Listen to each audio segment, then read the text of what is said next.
Corona विषाणूच्या प्रादुर्भावामुळे संसर्गाचा धोका निर्माण झाला होता। त्यामुळे ही गर्दी कमी करण्यासाठी विविध उपाययोजना अंमलात आणल्या होत्या। त्याच अनुषंगाने संपूर्ण देशामध्ये तसेच महाराष्ट्र राज्यामध्ये लॉकडाऊन करण्यात आले होते। त्यामुळे राज्य परिवहन महामंडळाची वाहतूक सेवा सुद्धा बंद करण्यात आली होती। मात्र 22 मे पासून जिल्ह्यांतर्गत राज्य परिवहनाची वाहतूक सुरू करण्यात आली होती। त्यानंतर 20 ऑगस्ट पासून आंतरजिल्हा वाहतूक सुरू करण्यास शासनाने परवानगी दिली असल्यामुळे त्या अनुषंगाने राज्य परिवहन महामंडळाच्या विविध विभागांद्वारे टप्प्याटप्प्याने वाहतूक सुरू करण्याचे नियोजन करण्यात येत आहे। सदरचे नियोजन करीत असताना शासनाने विनिर्दिष्ट केलेल्या नियमांचा आधार घेऊन वाहतुकीचे नियोजन करण्यात येत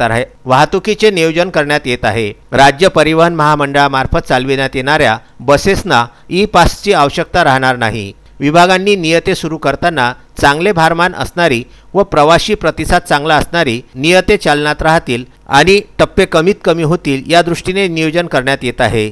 शासनाने निर्देशित केल्याप्रमाणे सामाजिक अंतराचे भान ठेवून त्या प्रमाणात वाहतूक करण्यात येत आहे। 20 ऑगस्ट रोजी ही वाहतूक सुरू झाल्याचे आणि नियंत्रण कक्ष सकाळी 6 वाजतापासून सुरू करण्यात आल्याचे यावेळी राज्य परिवहन महामंडळाचे ATS मोकलकर यांनी सांगितले।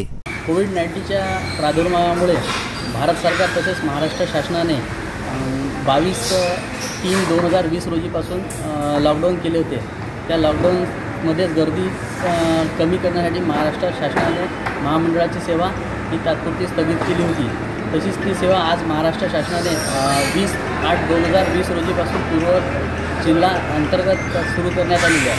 त्यासाठी महाराष्ट्रातील प्रत्येक जिल्ह्यातून इतर जिल्ह्यामध्ये बससेवा सुरू झाली असून अमरावती विभागातून सुद्धा इतर जिल्ह्यांमध्ये बससेवा सुरू करण्यात आलेली आहे। याचाच परतवाडा आगारातून अकोला ही सेवासुद्धा पूर्ववत करण्यात आली असून प्रवाशांनी सदर बस सेवेचा फायदा घ्यावा। SCN न्यूज नेटवर्क परतवाडा व विदर्भ न्यूज अमरावती करिता पंकज साबू यांचा परतवाडा येथून हा वृत्तांत।